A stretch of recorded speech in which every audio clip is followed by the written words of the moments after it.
अस्सलाम वालेकुम फ्रेंड, मेरे चैनल वर्ल्ड टीवी को सब्सक्राइब करें, बेल का आइकन को प्रेस करें और लाइक करें।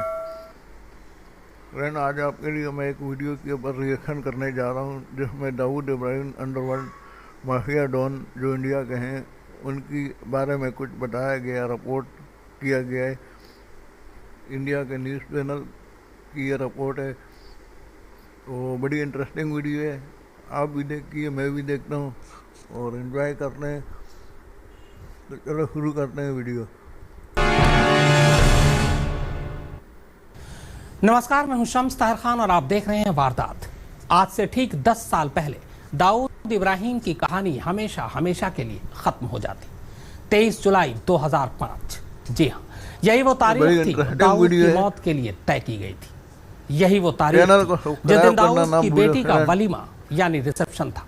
दाऊद को दुबई के उसी होटल में मारा जाना था जहां ये रिसेप्शन था, लेकिन भारतीय खुफिया एजेंसी का ये पूरा ऑपरेशन मुंबई पुलिस की एक जरा सी गलती ने नाकाम बना दिया। ये सनसनीखेज खुलासा किसी और ने नहीं बल्कि उन आर.के. सिंह ने किया है, जो तब देश के गृह सचिव थे। तो पेश है उस डी-डे की पूरी कहानी।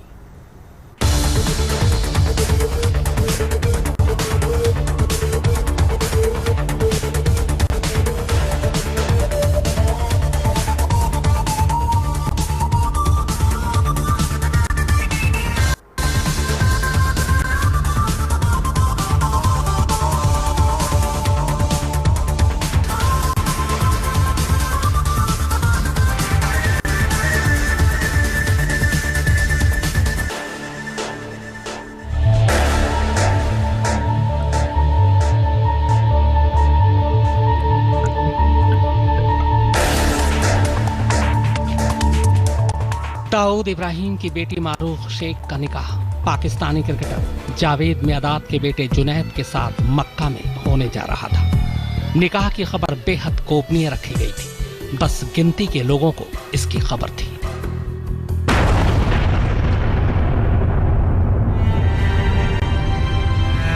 उन्नीस के मुंबई सीरियल ब्लास्ट के बाद दाऊद लगातार दुबई और पाकिस्तान के बीच ही घूम रहा था, पर 2000 के मध्य में संयुक्त राष्ट्र ने जैसे ही दाऊद को अंतर्राष्ट्रीय आतंकवादी घोषित किया, पाकिस्तान पर चौतरफा दबाव पड़ने लगा। इसी के बाद से दाऊद के मूवमेंट को लेकर बेहद गोपनीयता बरती जाने लगी थी।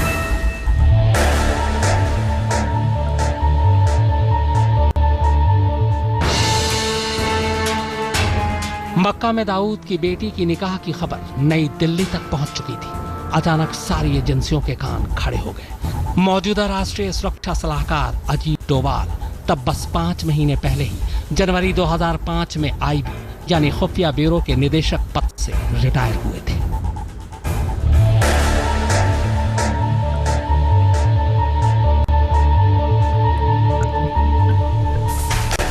निकाह के बाद अब दावत वलीमा यानी रिसेप्शन की बारी थी। जावेद मियादाद और दाऊद इब्राहिम वलीमा कराची में ही करना चाहते थे, पर पाकिस्तानी खुफिया एजेंसियों को यह मंजूर नहीं था। उन्हें डर था कि इससे दाऊद की कराची में मौजूदगी का सबूत आम हो जाएगा। लिहाजा आखिर में तय हुआ कि वलीमा 23 जुलाई को दुबई के ग्रैंड हयात होटल में होगा।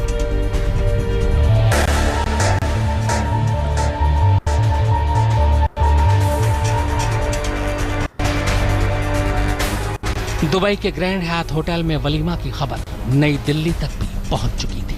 ऐसा पहली बार था जब भारतीय एजेंसियों को पक्के तौर पर पहले से मालूम चल चुका था कि दाऊद किस तारीख को, किस दिन, कितने बजे, कहां होगा। आईबी को पता था कि दाऊद को मारने का इससे बेहतर मौका नहीं मिलेगा, क्योंकि यह तय था कि दाऊद अपनी बेटी की वलीमा में जरूर आएगा। इसी के बाद आईबी ने दाऊद को दुबई में मारने का प्लान तैयार किया। नई दिल्ली की भी इसमें रजामंदी थी, पर नई दिल्ली सीधे तौर पर ऑपरेशन दाऊद से जुड़ना नहीं चाहती थी। लिहाजा इसी के बाद तय हुआ कि ऑपरेशन के लिए कमांडोज भेजने की बजाय छोटा राजन गैंग के शार्प शूटरों को दुबई भेजा जाए। इस ऑपरेशन का इंचार्ज 1993 के मुंबई सीरियल ब्लास्ट के बाद छोटा राजन दाऊद और उसकी डी कंपनी से अलग हो चुका था। राजन अब खुद को हिंदू डॉन के तौर पर प्रचारित कर दाऊद का सबसे बड़ा दुश्मन बन चुका था। आईबी की नजर में दुश्मन का दुश्मन दोस्त था। फिर राजन 2000 में बैंकॉक में खुद पर हुए हमले का भी दाऊद से बदला लेना चाहता था।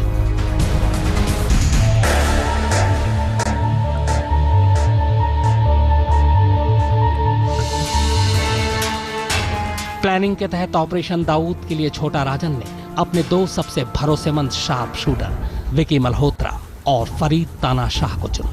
ये दोनों पश्चिम बंगाल के 24 परगना इलाके से भारत में दाखिल हुए। भारत में आने के बाद इन दोनों को एक खुफिया ठिकाने पर ट्रेनिंग दी गई और दाऊद को मारने की पूरी प्लानिंग बनाई गई। तय हुआ कि दाऊद को 23 जुलाई 2005 को ग्रैंड हयात होटल में ही मारा जाएगा। इसके लिए विकी मल्होत्रा और फरीद तानाशाह के फर्जी ट्रैवल डॉक्यूमेंट्स तैयार किए गए। साथ ही दुबई की फ्लाइट की टिकट भी बुक करा दी गई।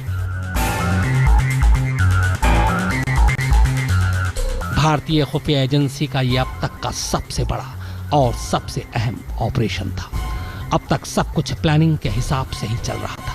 बस अब दोनों शूटरों को दुबई के लिए रवाना किया जाना था। पर तभी, जी हां तभी, मुंबई से एक बुरी खबर आती है।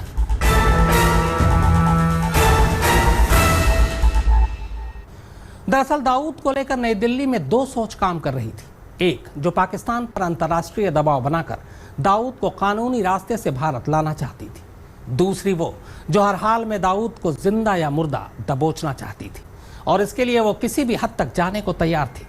किसी भी देश में घुसकर दाऊद को मारने के लिए तैयार थी। अब आगे की कहानी।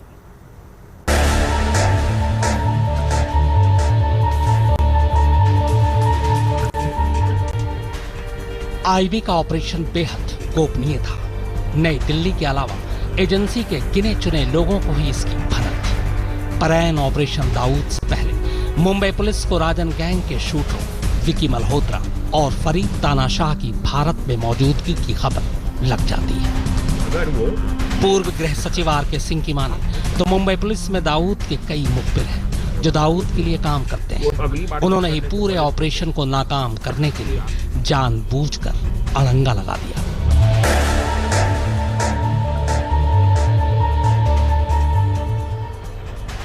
मुंबई क्राइम ब्रांच के deputy commissioner of police Dhananjay Kamalakar को उनके सीनियर अफसरों ने इस हिदायत के साथ दिल्ली भेज दिया कि किसी भी कीमत पर विकी मल्होत्रा और फरीद तानाशाह को गिरफ्तार कर मुंबई ले आओ। कमलाकर ने बाद में बताया कि उन्हें कहा गया था कि दोनों शूटर भारत में एक बड़े नेता या बड़े बिजनेसमैन को मारने आए हैं।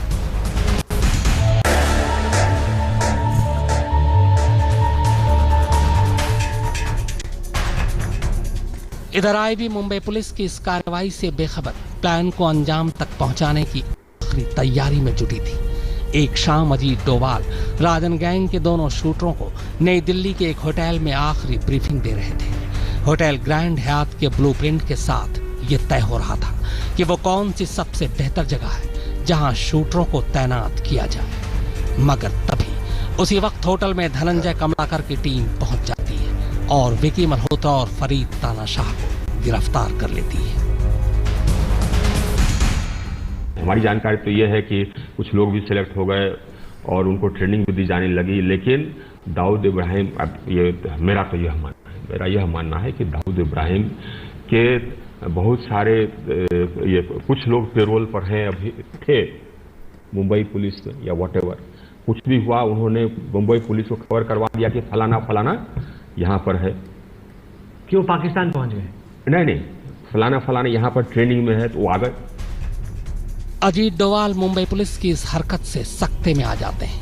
वो गुस्सा भी होते हैं, समझाते भी हैं, मगर कमलाकर अपनी जिद पर अड़े रहते हैं और आखिर में दोनों को गिरफ्तार कर मुंबई ले जाते हैं। और इस तरह दाऊद को मारने का भारतीय खुफिया एजेंसी का पहला और सबसे बड़ा ऑपरेशन सिर्फ इसलिए फेल हो जाता है क्योंकि अपने ही देश की सुरक्षा एजेंसियों में कोई तालमेल ही नहीं थी। अगले दिन यह खबर कई अखबारों में छपी। इसके बाद जब कुछ अखबारों ने अजीत डोभाल से पूछा तो उन्होंने न सिर्फ इस ऑपरेशन की जानकारी होने से इनकार कर दिया, बल्कि ये भी कहा कि जब दोनों शूटरों को गिरफ्तार किया गया तब वो घर पर टीवी देख रहे थे।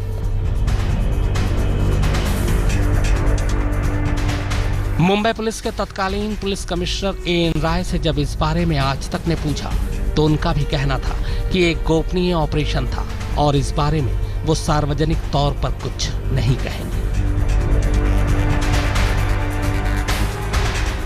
ऑपरेशन अधूरा रह गया था, मगर दाऊद की बेटी मारूफ का वलीमा तय वक्त और तय जगह पर ही हुआ। दुबई के इसी ग्रैंड हयात होटल में तमाम मेहमानों के साथ दाऊद और उसका पूरा परिवार मौजूद था।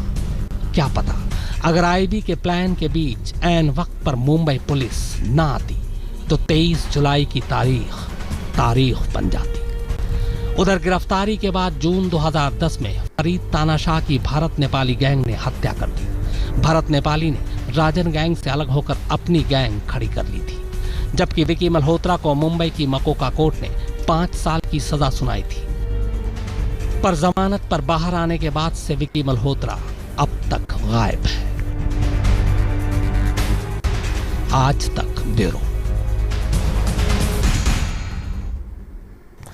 दाऊद को दुबई में मारने की खबर कैसे अमेरिका तक को लग चुकी थी और कैसे यह खबर लीक हो गई, गाने लगाने और मुंबई पुलिस की वजह से ऐन वक्त पर ऑपरेशन फेल हो जाने की खबर अमेरिका को भी लग चुकी थी।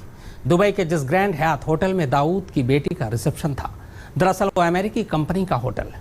कहते हैं कि खबर मिलने के बाद दिल्ली स्थित अमेरिकी दूतावास से वॉशिंगटन तक कड़ा संदेश भी भेजा गया, लेकिन यह संदेश विकीलीक्स पर लीक हो गया।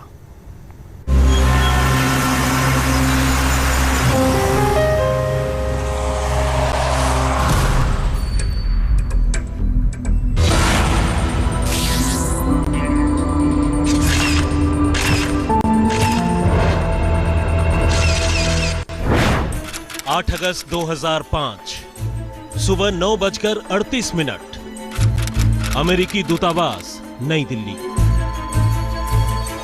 उस रोज अमेरिकी दूतावास से एक बेहद गोपनीय संदेश टेलीग्राम के जरिए वॉशिंगटन भेजा गया था।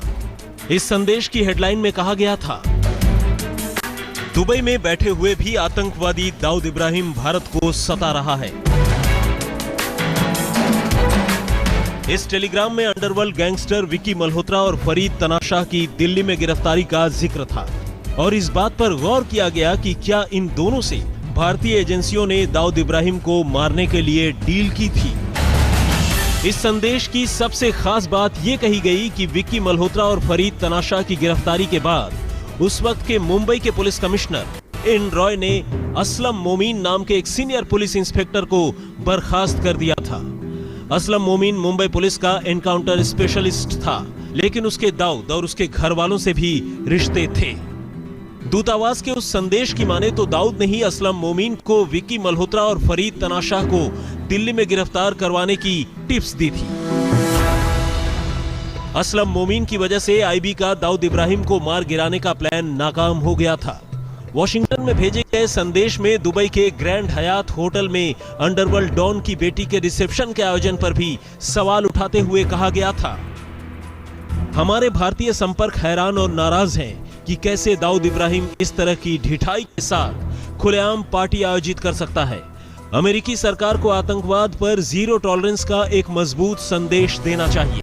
साथ ही दुबई के ग्रैंड हयात होटल के मैनेजमेंट से पूछना चाहिए कि पार्टी के लिए धन कहां से और कैसे आया। आज तक ने इस पूरी घटना के बारे में मुंबई के पूर्व पुलिस कमिश्नर एन रॉय से संपर्क साधा, लेकिन उन्होंने इस बारे में कुछ भी कहने से इनकार कर दिया। तो वारदात में देखा फ्रेंड आपने, बड़ी इंटरेस्टिंग वीडियो थी, किस तरीके से माफिया अपना काम करती हैं और एजेंसियों को और पुलिस को चकमा देती हैं।